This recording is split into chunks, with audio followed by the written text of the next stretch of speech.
Hello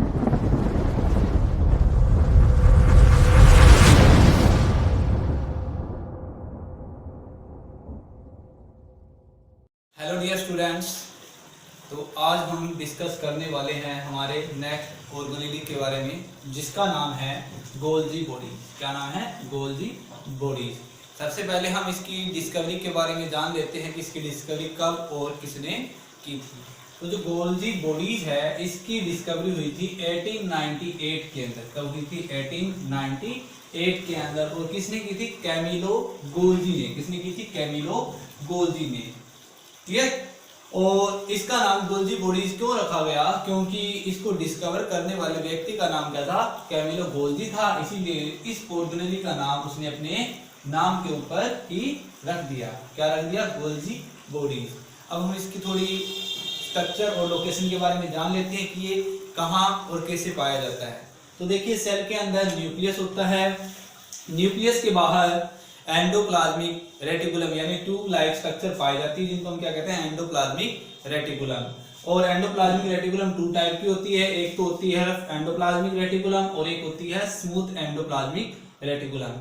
rough endoplasmic reticulum किसे कहेंगे? जिस एंडोप्लाज्मिक रेटिकुलम के ऊपर राइबोसोम लगे होते हैं या जुड़े होते हैं, उसे हम कहते हैं रफ एंडोप्लाज्मिक रेटिकुलम। और जिसके सरफेस पे राइबोसोम नहीं पाए जाते, उस एंडोप्लाज्मिक रेटिकुलम को कहते हैं हम स्मूथ एंडोप्लाज्मिक रेटिकुलम। क्लियर?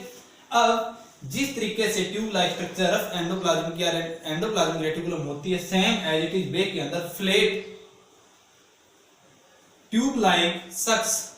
सक्स का मतलब होता है थैली। सक्स का मतलब क्या होता है? थैली।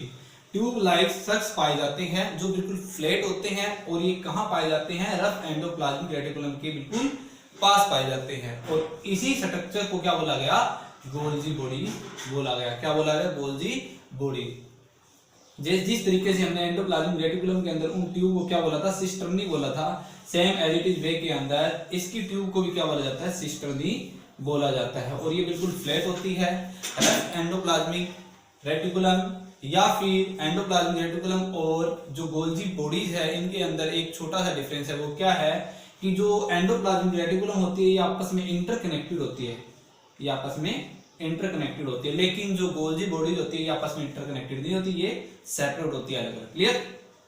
अब इसके दो फेस होते हैं। एक फेस तो होता है toward the rough endoplasmic reticulum, एक away from the endoplasmic reticulum. जो फेस एंडोप्लाज्मिक रेटिकुलम की तरफ होता है, जैसे ये वाला सरफेस है, ये कहाँ है? एंडोप्लाज्मिक रेटिकुलम की तरफ है। तो उस सरफेस को बोला जाता है सिस फेस। क्या बोला जाता है? Cis face. जो सरफेस गोल्जी बॉडीज का टुवर्ड द एंडोप्लाज्मिक रेटिकुलम होता है, उस फेस को सिस फेस बोला जाता है। और जो away from the endoplasmic reticulum यानी ये वाला जो सरफेस है, इसे हम क्या कहेंगे? Trans face. क्या कहेंगे? Trans face. क्लियर? अब देखिए, आपको पता है कि जो एंडोप्लाज्मिक रेटिकुलम है, इसके ऊपर राइबोसोम पाए जाते हैं। और राइबोसोम क्या करते हैं? प्रोटीन सिंथेसाइज का काम करते हैं। क्या करते हैं? प्रोटीन सिंथेसाइज का काम करते हैं। अब वो प्रोटीन बना के कंप्लीट यूजेबल प्रोटीन नहीं होती, उस प्रोटीन का डायरेक्ट सेल यूज नहीं कर सकती। उसकी पहले पैकेजिंग और उसके अंदर थोड़ा सा जो मटेरियल उसके अंदर चेंज करना पड़ता है। तो जो रफ एंडोप्लाज्मिक रेटिकुलम है, उसके ऊपर प्रेजेंट राइबोसोम इंटरमीडिएट बना के, प्रोटीन का इंटरमीडिएट बना के भेज देता है किसके पास? गोल्जी बॉडीज के पास भेज देता है। और गोल्जी बॉडीज के डिफरेंट जो ये आपको ट्यूब्स दिखाई दे रहे हैं, इनके बीच से निकल के लास्ट के अंदर एक प्रोटीन पैकेजिंग हो जाती है, जो यूजेबल प्रोटीन होती है। और यहाँ से पैकिंग करके इसको अलग अलग पार्ट में, सेल के अलग अलग पार्ट में भेज दिया जाता है। अब आपको ये साइड के अंदर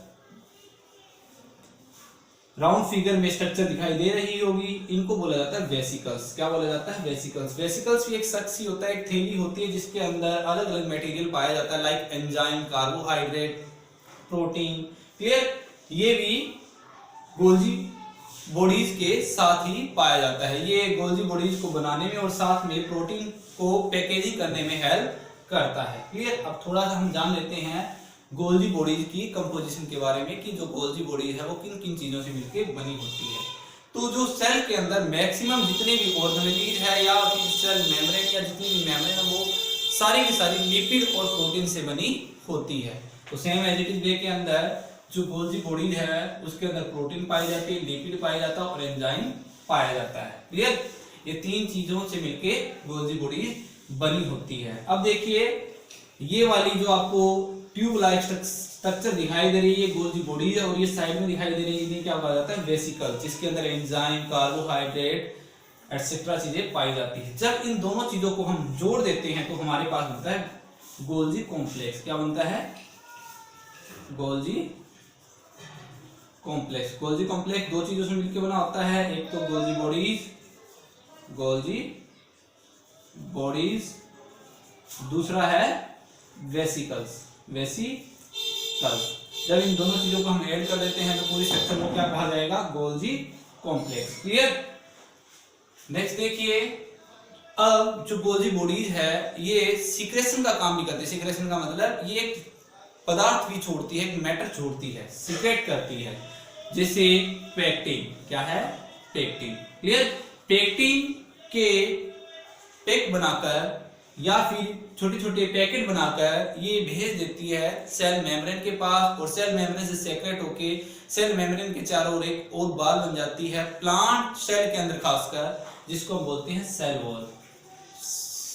वॉल। तो सेल वॉल के अंदर जो पेक्टिन नाम का मैटर है वो सीक्रेट किया जाता है किसके द्वारा? गोल्जी बॉडीज के द्वारा। और एक चीज ध्यान रखना कि जो गोल्जी बॉडीज है ये यूकैरियोटिक सेल का ऑर्गेनेल है, ये प्रोकैरियोटिक सेल के अंदर नहीं पाया जाता, ये अकेला पाया जाता है यूकैरियोटिक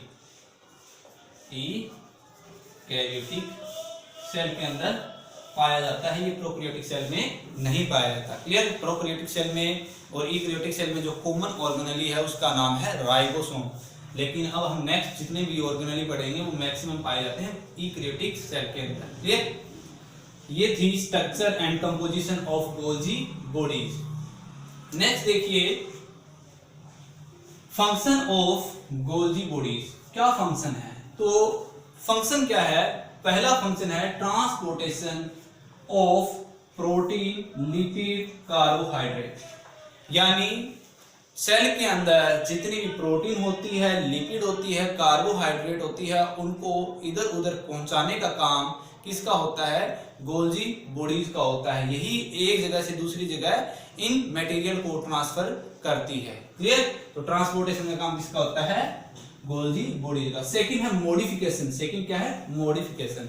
मॉडिफिकेशन का मतलब होता है चेंज करना।